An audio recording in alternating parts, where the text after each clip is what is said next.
Alors l'hôpital aujourd'hui, jusqu'à, je dirais pratiquement il y a 48 heures, fin juillet, on est dans une situation de stabilité, à un niveau un peu supérieur à celui de juillet 2020, 5 patients en réanimation, une vingtaine de patients Covid. Mais là, depuis 3 jours, on voit que les choses commencent à s'accélérer. On a une trentaine de patients Covid aujourd'hui hospitalisés, 8 patients en réanimation. C'est des chiffres qui sont très petits quand on se rappelle de ce qui s'est passé dans les vagues précédentes. Mais enfin, c'est le début effectivement de l'impact d'une augmentation de la circulation en ville qui commence à se traduire à l'hôpital. Donc effectivement, là, on commence à sentir que la Covid est à nouveau en phase d'ascension sur sa pression hospitalière. Au départ, c'était quelque part, il y a eu plusieurs périodes. À la fin de l'année 2020, effectivement, les Français avaient été interrogés, le sondage montrait qu'il y avait beaucoup d'hésitants. Finalement, quand la vaccination s'est mise en place, les résultats ont plutôt été positifs et encourageants, puisque assez rapidement, on est arrivé à amener, sans forcer, 40 à 50% des gens à la vaccination. Et puis, un certain nombre d'hésitants, à partir de ce moment-là, ont eu besoin qu'on les prenne un peu plus par la main, qu'on leur explique un peu davantage. Et c'est ce qu'on fait aujourd'hui. Le propos du président de la République dans ce sens-là a été fort aussi.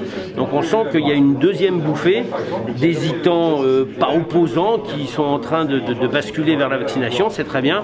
Après, il y a des gens qui restent beaucoup plus anti-vax pour des raisons y compris historiques, pour lesquelles ce sera plus compliqué. Il faut aussi qu'on fasse attention à ne pas perdre trop de temps à essayer de convaincre les irréductibles et de bien se mettre à la disposition des hésitants pour leur aider à franchir le pas pour arriver à ces 80-85% de la population vaccinée le plus rapidement possible. C'est pas forcément de mesures nouvelles parce que ce sont des mesures qui commencent à être bien connues et malheureusement il y a deux types de mesures. Premièrement, il y a la mesure collective qui consiste à faire un barrage devant le virus, ce sont les gestes barrières. Et aujourd'hui, effectivement, par arrêté, nous imposons le port du masque dans les communes de plus de 5000 habitants et dans les marchés, sur les foires, dans les greniers, dans les brocantes, partout où on estime qu'il peut y avoir un rassemblement important de personnes de nature à favoriser la circulation du virus, c'est-à-dire la contagion de nouvelles personnes. Quand je dis les marchés, pour le coup, c'est pour tous les marchés du département, quelle que soit la population des communes dans lesquelles ils sont organisés. Et puis il y a une deuxième façon de répondre à la situation sanitaire inquiétante, parce que les taux de circulation sont quand même très relevés, notamment pour la métropole de Nancy, avec un taux d'incidence à 160. C'est la vaccination. Donc aujourd'hui, toutes les capacités de vaccination sont mobilisées à plein.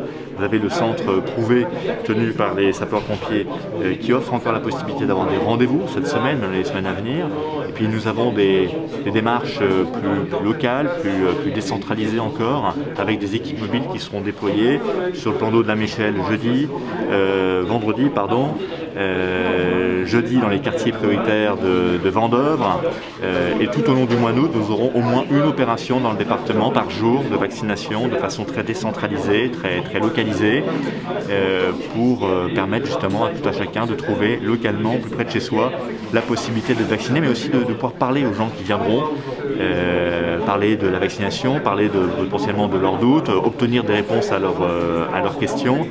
Ce qui est extrêmement important parce que cet effort de pédagogie montre qu'aujourd'hui, 90% du corps médical est vacciné. Donc ça veut dire qu'il y a quand même une véritable adhésion des médecins au vaccin et c'est la parole médicale qui doit primer pour convaincre le plus grand nombre que notre seule façon de faire face est de résister efficacement au virus, de reprendre l'offensive quelque part sur le virus, c'est-à-dire arriver à freiner sa circulation, c'est la vaccination collective.